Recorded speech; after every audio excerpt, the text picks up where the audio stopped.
deep, how deep he drew it then, hard archer. At a dim, fearful range, he brought dear glory down. He overcame the Arab curved and lighted sphinx with hooked talon nose after the riddling destruction of our grand towers by waging courageous battle in that alien land. So this fortress, making our homeland secure against this foreign terror.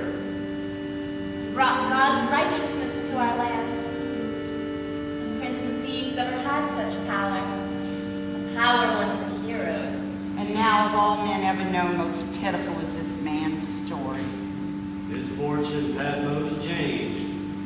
His state fallen to that of a low slaves, ground under bitter fates.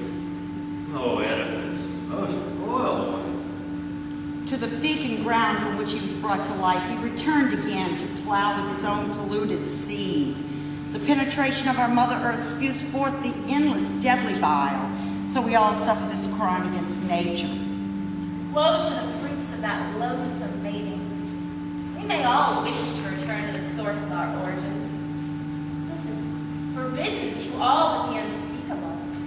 We cannot suck out the very lifeblood of our mother's womb without paying dearly for it.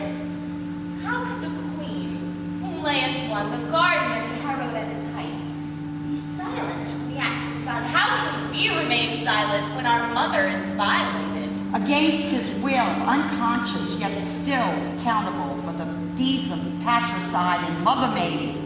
Are we equally unconscious? We are surrounded by dead waters. Can we wake?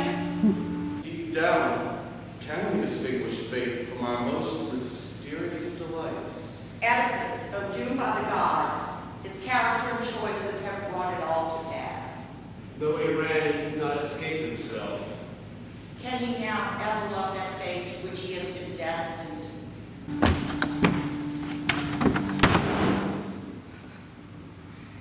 It is over. All is silence in the royal chambers. Only death and darkness preside there. Oh, noble citizens of Thebes. I went into the palace after hearing the queen utter disturbing words, fearing the worst, and hoping to see if I could prevent the impending situation. To no avail. Oh, what grief I bear unto you. I fear no sacrifice could purify this house. Such things it hides.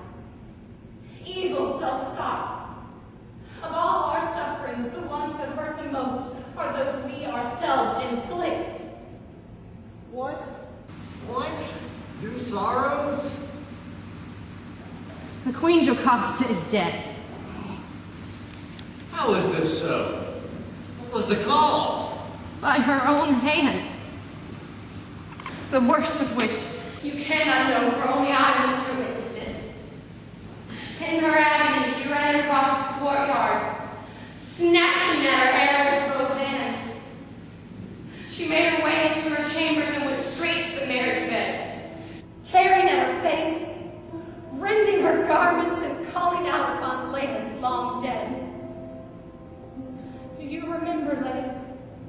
That night long past which bred a child to us, who gave me so much joy only to be torn away by the cruel prophecy of its survival being your destruction, and leaving its mother to make children with her own child. How you ripped that child from my breast, and I let you take him, fearing your wrath and valuing the musings of soothsayers over a mother's love. I am a monster. A monster.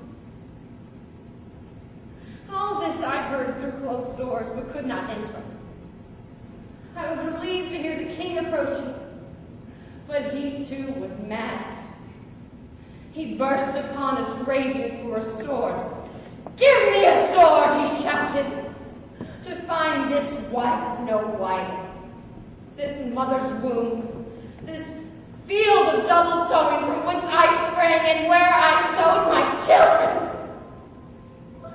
And then, with God's strength upon him, he burst through the bolt vaulted door.